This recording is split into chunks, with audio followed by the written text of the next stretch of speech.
Good morning and welcome to Impact News, your news for the week. We're going to start with a commentary. All those abortion people who are anti-abortion, this is what's going on now that you've gotten all these crazy laws passed. The Supreme Court has completely voided the will of the people. Okay, here we go from Idaho, and this is just the beginning. Thanks to all the anti-abortion activists there, an Idaho hospital says it's going to have to stop delivering babies. That's right, folks, because doctors are fleeing the state due to the abortion laws. Hospital managers say the increasing criminalization of the doctors and the inability to retain pediatricians, these are major reasons why the hospital has to stop delivering babies, okay? The name of the hospital is Bonner General Health. It is the only hospital in Sandpoint, Idaho, and now it won't be delivering babies anymore, okay? The more than 9,000 residents of Sandpoint are going to have to drive 46 miles now for the nearest labor and delivery care. Think about that when you're in labor having to go 46 miles. The hospital says, and I quote, highly respected, talented physicians are leaving. Recruiting replacements will be extraordinarily difficult, unquote. The hospital also lacks enough pediatricians to manage its neonatal resuscitation and also its perinatal care unit. So those are probably going to have to go too.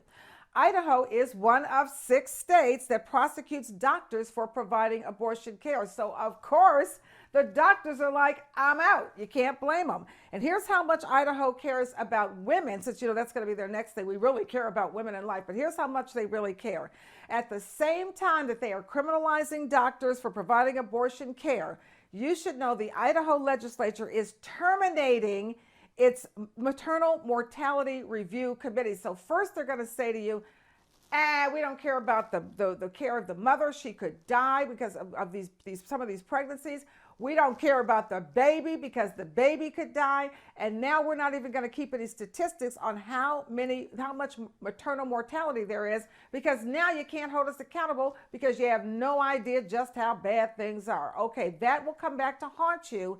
And again, that's why we have to have the right people in charge, because they have to be able to think things through to their logical conclusion. And these people obviously can't, or they don't care. And I'm not sure which one is worse. Just get them out and you don't have to worry about it. Stay with me. Thanks for joining me for your news for the week from all around the neighborhood and all around the world. We're going to start with the NAACP. The civil rights organization getting $50 million. It's a grant that's coming from Wells Fargo. The money is to help the organization continue its efforts to achieve racial equality and also help with the organization's plans to construct a new national headquarters. Now, that grant is going to help strengthen the NAACP's grassroots network of local units in all 50 states. Derek Johnson is the CEO of the NAACP. He says this: all corporations play a critical role in our democracy, he says. They must be engaged as allies in the fight to end discrimination in our economy, in our justice system, across our society, and within their own services, unquote. Okay, Wells Fargo, it has supported the NAACP since 1998. Moving on, a Mississippi sheriff is backtracking. He now says his department has not ruled out foul play in the mysterious death of a 25-year-old black father named Rasheem Carter. Carter's autopsy suggests he was lynched. His family says he was threatened and stalked by white men before mysteriously disappearing. Carter had been decapitated, but the sheriff said, and I quote, he had no reason to believe foul play was involved, unquote. Why is he the sheriff? Doesn't seem like he knows anything. Carter was last seen outside a Super 8 hotel. That was on October 2nd. That was in Laurel, Mississippi. His remains were found on a private property in a wooded area. Clearly, he was running. The family says the day before Carter's disappearance, he went to the police department. He told officers that men were after him and that he feared for his life, folks. Carter asked police for a ride to the Super 8 motel where he was staying in Laurel, Mississippi, but they refused. Protecting and serving, I see. He returned to the police station again on foot early the next day, okay? He pleaded with police to help him, but again, in their stance of protecting and serving, they refused again. His mom says he told her that there were white men after him and he gave their mother their names. He was never heard from again. Okay, folks? He leaves behind a 6-year-old daughter, but we know the cruelty of this group has no bounds. All right, let's move on to our next story. Millennials, they're racking up a ton of chronic health conditions compared to other generations. Now, a study by United Healthcare and Health Action Council, it found that millennials with common chronic medical conditions and their children, folks, they're 100% have 100% more hospital admissions with diabetes, 55% more to the emergency room and urgent care. Those are visits for hypertension, 36% higher visits for osteoarthritis. Yeah. Behavioral health use is up 35% for millennials and their children. That's compared to pre-pandemic levels. This includes anxiety, depression, and trauma disorders, which make up 66% of behavioral diagnoses for that generation. And we should tell you, millennials and their children, well, they account for 41% of neurodevelopment disorder claims, and we're talking ADHD, and also 43% of the autism spectrum disorders at 35%. That's not good news. It's not good news. Our young people are in trouble. Of course, we know why. We know why. The food, the pesticides, we're going to talk about that. Let's move on, though. Can you believe that only two large U.S. cities are affordable for first-time home buyers, and those cities are Pittsburgh and Cleveland? Now, that's according to a new analysis comparing average list prices against local incomes. Now, NerdWallet is the organization that did the report. It based the report on the old rule of thumb, which is first-time home buyers should budget to purchase a home priced at no more than 3 times their household income. And again, only 2 cities fit that bill. That's Pittsburgh and Cleveland. You should know that in the fourth quarter of 2022, the average Pittsburgh home listed for about $214,000. That's about 2.6 times the area's median household income. And in Cleveland, the average home listed for $199,000, which is about 2.9 times the city's median household income. So situation is, we got to get the people able to buy these houses. All right, now let's talk about your produce, because some produce contains so much pesticide residue, yes, that it made a list called the Dirty Dozen. Now, according to the Environmental Working Group's 2022 Shopper's Guide to Pesticides in Produce, the current Dirty Dozen consists of the following fruits and vegetables. Please know them and memorize them. It's important. Strawberries, spinach, kale, including collards and mustard greens, nectarines, apples, grapes, cherries, peaches, tomatoes, bell peppers, pears, and celery. That's the Dirty Dozen, folks. You have to get as much of that pesticide residue off those fruits and vegetables as you can. And there are 4 things you can do prior to eating that will help remove a lot of those pesticides. Okay, number 1, rinse that fruit or vegetable under warm water for 1 minute or longer. Number 2, scrub that fruit or vegetable with a scrub brush. You can think about things like pears. You can scrub them. Okay, also you want to pull the skin, cut or pull the skin and leaves away from your fruits and vegetables, because the thinking is the pesticide is mostly on the outer leaves, but they spray them multiple times while they're growing. So I would say, yeah, take the leaves off, but you still better go further than that. And also, this is the last method, use baking soda. Interesting, this is the one I think we should probably use. It removes 66.7 to 98% of pesticides. And the way you do it is you mix 1 teaspoon of baking soda with every 2 cups of cold water. Douse your fruits and vegetables for a minute, rinse, and enjoy it without pesticides. That's important to know. All right, let's go to California, where officials there have issued a ban on salmon fishing. Okay, they're trying to, it's along the state's coast, they're trying to protect the Chinook salmon. All right, the California Department of Fish and Wildlife said salmon fisheries that were originally scheduled to open on April 1st are going to remain closed through May 15th. It's part of a broad effort all along the coast, all the way from Cape Falcon, Oregon, down to the U.S.-Mexico border to try to protect the salmon. Last year, just 60,000 of the adult fish returned to the Sacramento River to spawn. There should have been 196,000, so that's about 1/3, and that is a record low for the area. So pay attention to that.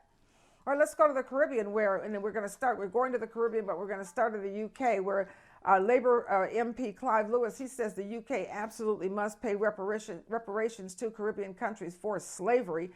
He says the UK must do that to make up for Britain's role in slavery and to mitigate the impact of slavery. Now, this MP, his name MP Lewis again, He says before the UK can talk about reducing the inequality in the Caribbean, it has to discuss the elephant in the room. All right, that's the preceding 400 years of exploitative colonial history and the urgent need for some form of reparatory justice. Of course, we know the same here in the United States.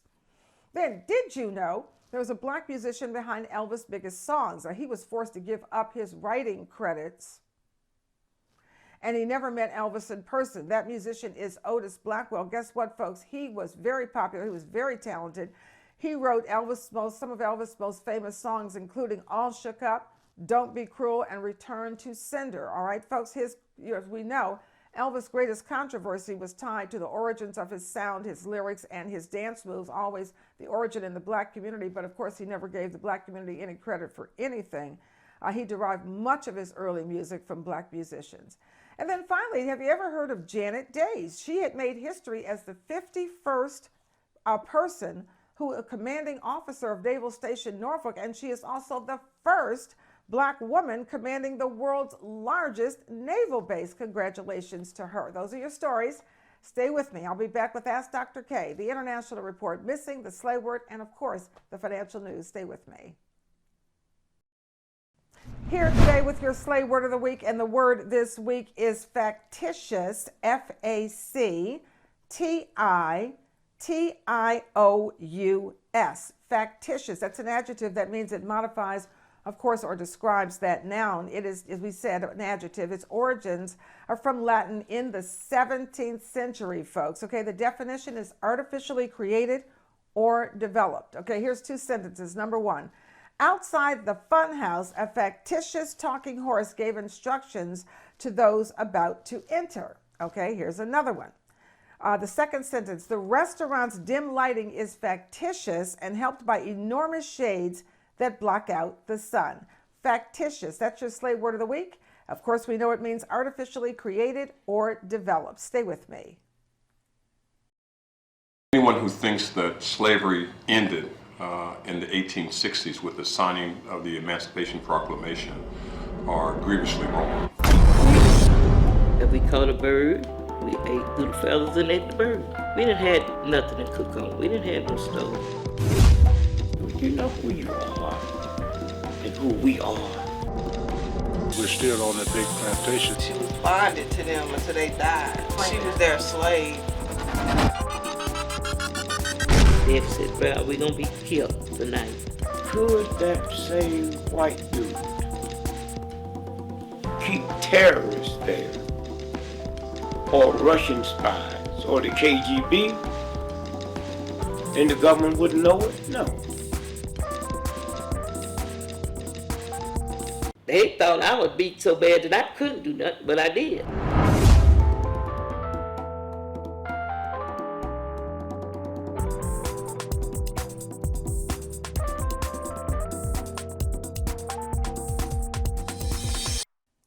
Where are you? We're out there looking for you, and of course, we've got the help of the community behind us, and we will find you. Have you seen 15-year-old Anaya Gayton? She's been missing since February this year from Dallas, Texas.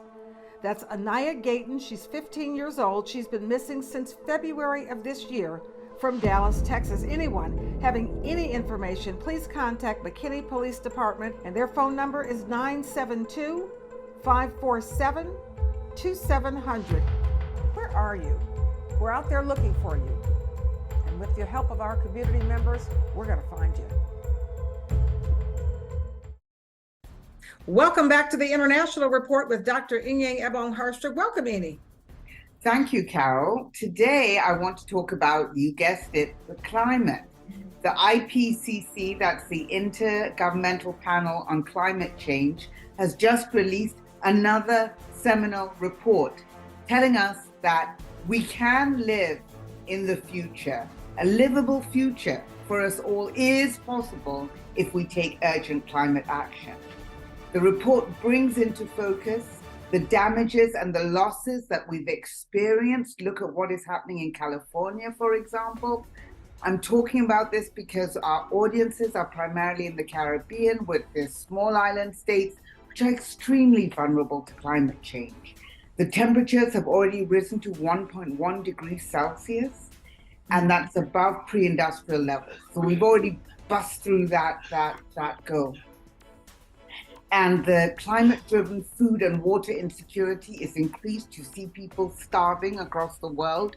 Look at Somalia, and so time is short, but there is a clear path forward. The solution proposed by the IPCC is a climate resilient development, which involves integrating measures to adapt to climate change with actions to reduce and avoid greenhouse gases.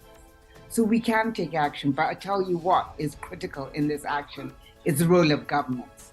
If governments step up, if they then turn around and say they are going to lower greenhouse gas emissions through public funding, and they send clear signals to investors, and they scale up tried and tested policies, we can see a light at the end of the tunnel. Edie, one quick question, because I know you've traveled all over the world, met with heads of state. You're sitting in the, leader of the free world, and you talked about the importance of government, and the government here is worried about whether or not they can ban a book. When the world is burning up, flooding, hurricanes, tornadoes, your leadership is important. The question is, can we get the right people in leadership roles who are not petty and insecure and will think of everyone instead of just themselves? Well, this is the key challenge. Leadership is the key challenge. And what we've seen is this schism with some leaders, Putin, for example, that are highly destructive. Then on the other hand, you have a man like Joe Biden that is really trying to put the right pillars in place. He has the Reduction Act, I think it's called, the Climate Act, that is one of the boldest initiatives that his government has put forward. But you see, people like that have to be allowed to continue to govern, and that's not a guarantee. Elections are no longer a guarantee. Look at Nigeria, look at what we ended up with, for example. And at the end of the day, guess what? I don't know what the billionaires or the people who don't seem to care about anybody, the people who are worried about banning books, but when the climate hits, it hits everybody. They will not be spared. And you can see, even in America, it's the most vulnerable, the people with the houses that are not constructed as well as they should be. Look at the images that come across our screen every time there's a flooding or there's snow, winter weather. It's the people that are vulnerable, that are poor, that are really, really having trouble. And if they think that water, when that flood comes into Cancer Alley there in Louisiana and floods everything, that water is going everywhere. So you need to pay attention to everyone. Thank you so much, Edie, and keep us posted on what's going on around the world. We appreciate you, and we appreciate you, our audience. So stay with me. We'll be right back with more. Thank you. This is your financial news, folks. You should know that existing home sales, they jumped in February 14.5% to an annualized rate of about 4.58 million. That's the largest monthly percentage increase since July 2020, so that is good news. It also ends a 12-month slide, so says the National Association of Realtors. Now, the annualized rate of existing homes sold topped the 4.2 million expected by economists. That's very good news. The median sales price for an existing home slid 0.2% to $363,000 compared to a year ago. All right, let's move on. What are the least affordable housing markets in America? Well, the median sales price for an American home, it rose by more than 2/5 between 2020 and 2022, peaking around $468,000. So the least affordable city, you won't be surprised to know, is Los Angeles, California, with an average home priced at, are you ready for this? A mere $919,000. They got to get that under control. That's more than 10 times the city's median household income among younger buyers. Completely priced out of the market. Not a good thing for the future, okay? All right, we also know that the average home in New York, we're talking about the whole city, all 5 boroughs, right, not just Manhattan alone. It costs $664,000. That's 7 times the buyer's average income of $94,000. Chicago homes listed at an average of about $329,000, 4 times the buyer's income. The least affordable cities also include San Diego, Miami, San Francisco, and Las Vegas. More affordable, not the most affordable, but more affordable places are Buffalo, New York, Detroit, Michigan, St. Louis, and Indianapolis. All right, moving on. Here are the 10 most expensive cities to retire in, folks. New York is the least affordable U.S. state to retire in. That's according to Wallet Hub. It looked at retirement from the standpoint of affordability, quality of life, and health care. The top 10 most expensive states to retire in, according to Wallet Hub, are, drum roll please, New York, New Jersey, Vermont, Massachusetts, Maryland, Washington, D.C., Connecticut, Maine, Illinois, Oregon. Those are your top 10 cities. Those are the 10 most expensive U.S. cities to retire in. That's your financial news. Stay with me. I'm just sick and tired of us not spending time together lately. I know, baby. I know. I'm sorry I ain't been spending time with you. I've just been working on this big deal. It's gonna bring a lot more money to the household for it. What you doing here, boss? Yeah, just checking to see if you still got it. You take this work. Your partner. I don't want it back. I've seen the movies, man. I know how this goes. You see the movie, huh? You see Goodfellas, New Jack City. Everything I do is for you. Like, I just need a little bit more time, man. Fine bullshit. Like I said, he's gonna call any second. Why don't you take a look at this video? Guess what? It's starring you.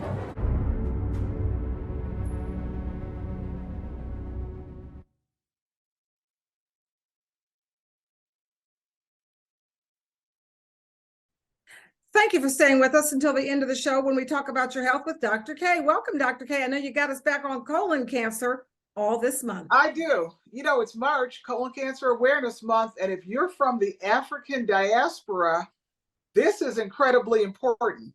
We are so affected by colon cancer. When they first decreased the age of a colonoscopy, the first group of people that they said go down to 45 were African American people. Wow. And we know they were talking about the African diaspora because, you know, here in the United States, they're going to say African American. Mm-hmm. So one of the main components of a risky behavior for colon cancer is the ingestion of meat. Red meat is considered a 2A carcinogen. That means it is probably related to the development of colon cancer. And it gives us colon cancer in 3 different ways. Number one, the redness of the blood itself produces a chemical called heme, H-A-E-M, not heme, H-E-M-E, but it's probably related. And when that chemical gets into our colon, it forms a nitrate, which helps to increase the incidence of colon cancer. When you cook the red meat, it produces a nitrogen compound, which also promotes the development of colon cancer. Now, worse than red meat are processed meats, sausage, bacon, deli meats, ham, hot dogs, bologna. So basically everything that we eat. These are preserved in nitrogen-related compounds, and these are group 1 carcinogens. So under no circumstances can we eat this kind of food, despite the fact that it just tastes so good, because this puts us at a serious risk for colon cancer. So if you're from the African diaspora, you're really a polar bear eating the diet of a giraffe and wondering why you're sick. Okay, if you're from the African diaspora, you cannot eat things that come from animals, and that would be meat and dairy, diabetes, hypertension, colon cancer, obesity. We are eating out of our genetic foods, and it causes disease. And colon cancer is just one of the biggies. So let's stay out of that meat aisle, stay out of that dairy section, and let's lower our risk of colon cancer.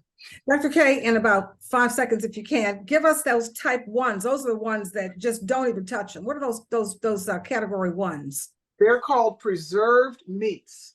the ham, the deli meat, the sausage, the bacon, the salami, the hot dogs, the bologna. Those are called processed meats, and they are processed in nitrates, and nitrates produce cancer of the colon. So that's called group 1, directly related to the development of colon cancer.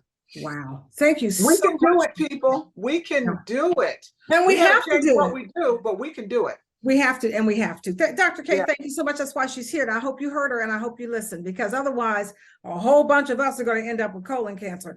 Thank you, Dr. K. You're welcome. Thanks for having me. Have a great week.